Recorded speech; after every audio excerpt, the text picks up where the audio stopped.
Hey, this is Manjari Sharma, founder and chief Didi of Farm Didi.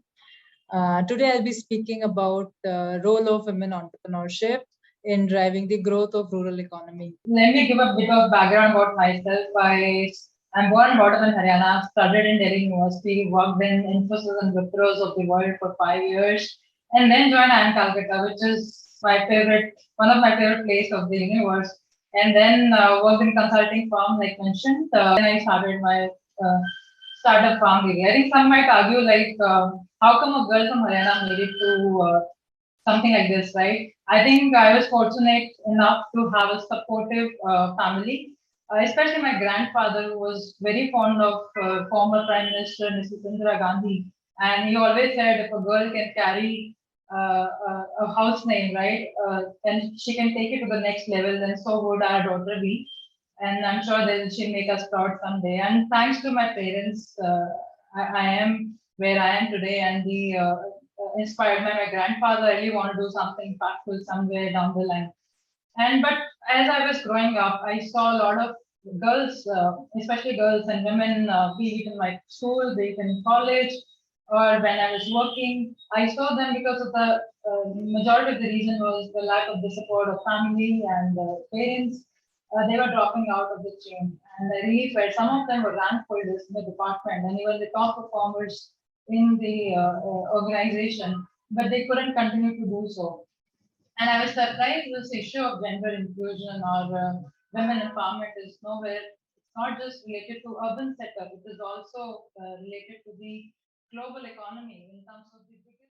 When we start investing in women, be it an organization, be it as a government or whatever we are, right? If we are investing in girls and women, we are actually looking at the better society, better education, better health for everyone.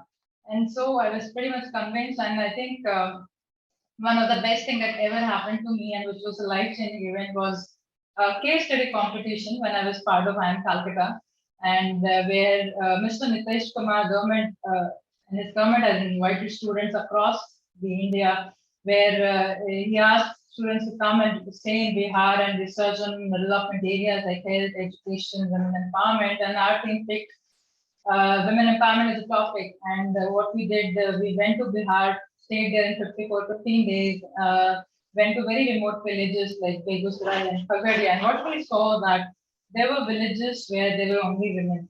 There were villages where these women, they would wake up at like say 4 a.m., would fetch the water, take care of the fields, take care of the family, raising cattle, looking at the family of holistic way, taking care of everyone, be it elderly, be it children, and then attending the self group meetings and etc. Like I saw the real working women of India for the first time. They were not just the multitasker, but real working women actually. And it was not just the Bihar. And as per the Oxfam report, feminization of agriculture is happening right now. 85% of rural women are engaged in agriculture. So it was not just the Bihar, it was there everywhere. And that's what the rural economy is going towards. And not just that, these women who are like real working women of the India, they were also part of self-help group women, where 8 and 10 women come together and form SHGs, and then they start saving money and lend money together. And they also know how to manage the books. They know how to do the accounting. I saw a meeting that was being conducted. That's the picture that you see with World Bank, where it was just 15 minutes meeting, and everything was clearly organized. There was fixed agenda. There were like almost 10 women who raised the concerns of the rural India, what could be done, etc., etc. Being a management consultant, I have attended many board meetings, but I never saw such a mannered meeting before, and I still get goosebumps thinking about that meeting. And you would be surprised to know these SHGs are almost 67 million SHG women are present in India today. And as per the government is focusing on having every woman as a part of an SHG. So what I saw was, an organized group and of 67 million women operating in rural India together. They are and these women, they were asking me many times like, "Didi, और क्या कर सकते हैं हम लोग?" And I used to be like very embarrassed with my answer. I didn't know what to tell them. But I was seeing these real working women of the India asking me, "Didi, और क्या कर सकते हैं?" And I was like very much clueless. But uh, I was surprised to see that huge number. And if, for example, there are 10,000 FPOs in India, by the way, but there are 67 million SHGs, women in India. So I felt that there was this untapped potential that exists in rural India today, which has a tremendous opportunity which should be looked at. The major hypothesis I formed was maybe loans can empower rural women if there is some organization if can provide them loans, they can actually use that as a working capital support, or they can in fact use it as funds for some sort of new business activity. And that was my hypothesis. I read a lot of stories, success stories of Grameen Bank, Bandhan Bank in India, and was pretty much convinced that this is something could really help those 67 million plus women that I met in Bihar. But what I did in order to check my hypothesis, I picked a state, Maharashtra this time, because of the fact that it was little Hindi friendly. I know that the southern states had a higher concentration of the SHGs, but I still picked Maharashtra because of my connects and because of the Hindi friendliness. I went Maharashtra. I spoke with a lot of SHG women across the region, across Satara, Amravati, Pune, Aurangabad, and this time, what these SHG women told me, दीदी loan मिल जाता है but marketing नहीं होती है. And I was surprised to hear this word marketing. I was not expecting an MBA terminology being used in the rural intervention by these rural women. They were saying marketing नहीं मिलती है. So there were a lot of incidents where women have taken loans which was available to them by the government, and so many NBFCs that were operating in rural India today, specifically targeting SHG women. And they mentioned, दीदी हमने loan लिया था, we took loans, and then we bought cattle, but we were not sure how to sell ghee. Which particular dhaba should I target to? How should I price it to? How should I package it? I don't know. There were SHGs who said we bought papad making machine, but we bought a papad making machine, but I don't know how to sell it, how to price it, how to package it. There were cases where the retailers were bought the money, bought the products from them, but they did not pay them on time, and eventually those food businesses were actually dying. So I really felt for that, and then I was amazed to see something like that was happening. But after that, what happened? Lockdown happened, and I was still with Carney researching and working on my topics. But then pandemic happened, and I saw the migratory crisis happening in India. I was very disheartened. I realized I found out that the extreme poverty has in fact doubled in India now, and more jobs were needed in rural India than ever. So I was very desperate and wanted to contribute towards that. And then I left Carney. I took them some time off and switched and shifted to a village called Gadana in Aurangabad, Maharashtra, and stayed there for almost 6 months.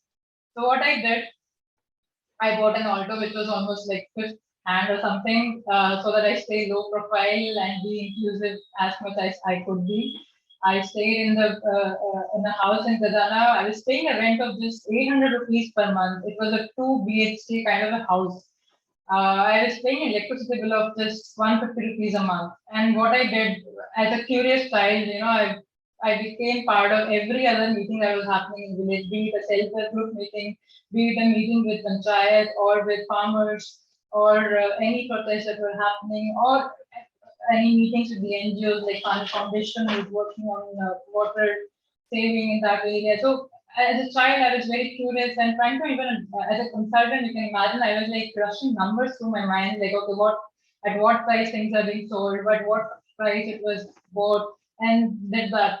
But after all that research, I think I want to share my learning to everyone here is, one of the key learning I had was that food of rural India is amazing. I think when we stay in urban setup, we have forgotten actually the real food, how it tastes look like, When I was staying in rural India, I saw that we were eating very fresh food, while the food, when it reaches to the urban setup, the vegetables that we eat, the fruits that we eat, they already are 6 to 7 days older. Grains, they might be even 3 to 4 years older. By the time food reaches to the urban setup, the nutrients are also damaged. The taste is also damaged. We are actually just eating a very processed and very old food. But when I had it in rural India, it was amazing. Not just because of the freshness, but also because of the fact the way they were manufacturing it. For example, simple thing like atta or flour, right? What we eat is in urban setup is mass produced in factories, but in rural India they were using the stone-based techniques. And what they do is because of that low temperature grinding, the nutrient, the freshness, the fiber level, it remains intact, and it tastes good, and it is fresh also. I was very amazed to see food of rural India which is really amazing. Second thing, what I found out that food is a core profession of rural women. Like majority, 80% of the rural women are involved in every space today, and this is something they already know how to do it. A lot of women had invited me to, have the food in their house, and what I saw everywhere was there were like just pics of big boxes kept in their kitchens full of variety of papads, pickles, chutneys, which were all homemade using fresh ingredients from the farmers, from the farms. And then it was amazing. You can't imagine, like, for rice itself, Maharashtra has, I think, 100 plus variety of rice papads, which I had it in rural India. Also, what I learned, and the very important learning that was that inefficiencies in the supply chain and the presence of middlemen were eating away producers' margin. For example, in Aurangabad, where I was staying, they had harvested black chickpeas during that time, and they sold it to their middlemen at a price of 30 rupees a kg. Just 2 kilometers away, there was this retailer where I used to go and buy my groceries. I bought basin, which is the flour of that black chickpeas. I bought it at 100 rupees a kg. And I checked the brand of that basin that was coming. The brand was somewhere from Nasik, which is again 300 plus kilometer away from Aurangabad. You can imagine it was the black chickpeas must have grown in that region in Nasik for like and then it went to a middleman, to another middleman, to Mandi, or then it went to another distributor, and then went to the factory. Factory gave it to another distributor, other distributor, then retailers, and then came to the Aurangabad. So imagine if the supply chain was not that bad. If the farmers started making food, package it itself, wouldn't it be better? It would have been better for the farmer as well, which got higher part of the food value chain, would get better profits as well.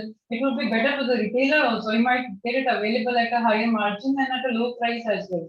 A person like me, customer, would have gotten it at a better price.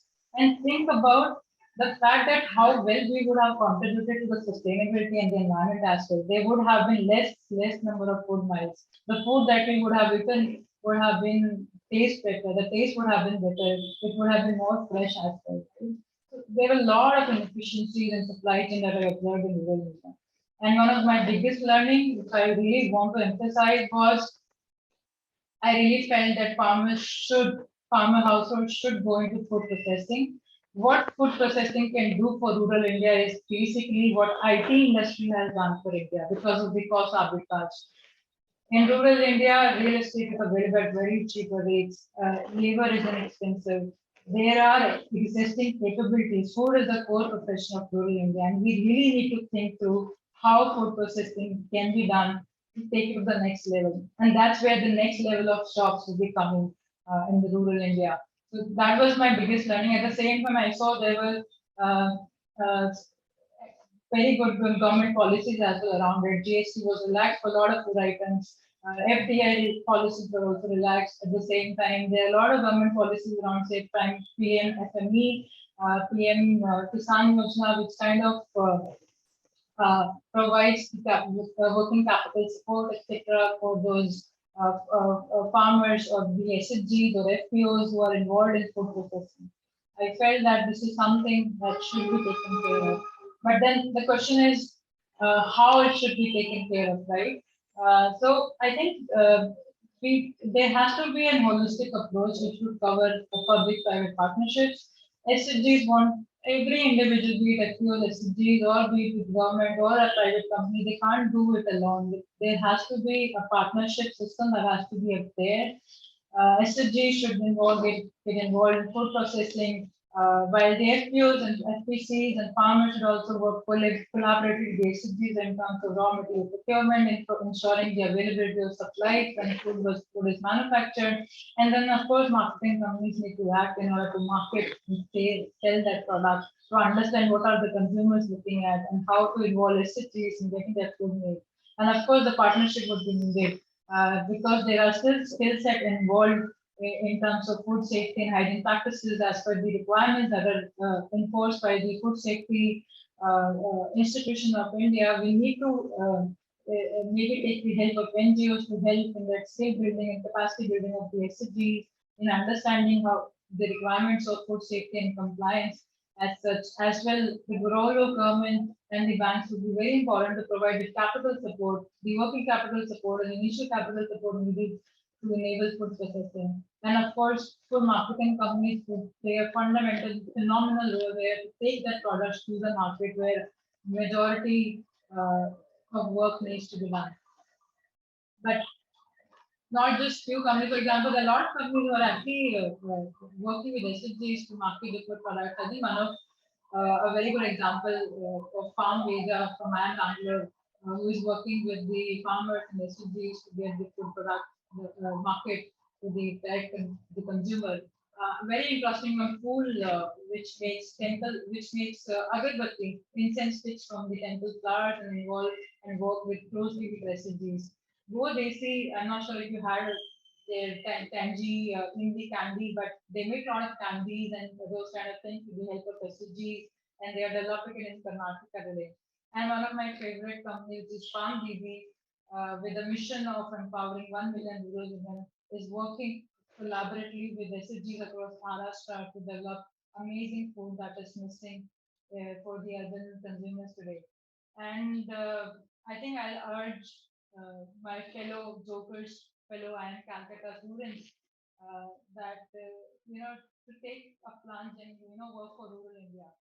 I think there are a lot of problems getting solved in urban India today. For example, grocery is nowadays getting delivered at 10 minutes itself, right? I think there's just like a lot of problems are already solved for urban, and I think where India stays, where the real heart of India stays is rural India, and that's where a lot of problems exist. And I really urge that more entrepreneurs come from IITs and IIMs of the world and work for rural India, and especially for the IIM Calcutta folks. I really want to see you being there in the field, working with other, or maybe perhaps competitors working on similar idea. I would love to see more people and more IMCAL folks working for rural India.